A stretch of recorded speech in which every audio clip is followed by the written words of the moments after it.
Border guard Bangladesh সীমান্তের অত্যন্ত প্রহরী হিসেবে দেশের সার্বভৌমত্ব রক্ষা, সীমান্ত সুরক্ষা, চোরাচালান প্রতিরোধ, মানব ও অস্ত্র পাচার রোধে এবং আন্তঃসীমান্ত অপরাধ দমনে নিরলসভাবে কাজ করে যাচ্ছে।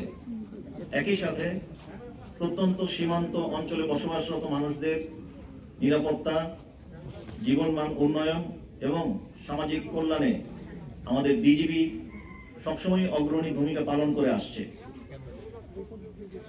এই বাহিনীর প্রতিটি সদস্য বর্ডার গার্ড বাংলাদেশের মহাপরিচালক মহোদয়ের মূলনীতি, যেটা হচ্ছে বিজিবি হবে সীমান্তের নিরাপত্তা এবং আস্থার প্রতীক।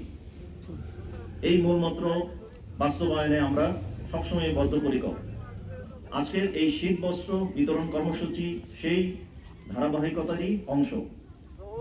সীমান্ত এলাকায় বসবাসরত শীতার্ত মানুষদের মুখে সামান্য স্বস্তি এনে দিতে পারা আমাদের জন্য আসলেই গৌরবের।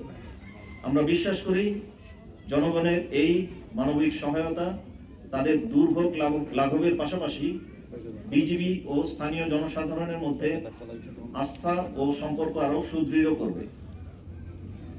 ভবিষ্যতে আমাদের বিজিবির এ ধরনের জনসেবামূলক কার্যক্রম অব্যাহত থাকবে এবং সীমান্ত এলাকার সামগ্রিক জীবনমান উন্নয়নে আমরা সবসময় কার্যকরী ভূমিকা রাখব ইনশাআল্লাহ। পরিশেষে অধিনায়ক সহ আমাদের সকল কর্মকর্তা, আমাদের স্বেচ্ছাসেবক, গণমাধ্যম কর্মী এবং সংশ্লিষ্ট সবাইকে আমি আন্তরিক শুভেচ্ছা জানাচ্ছি।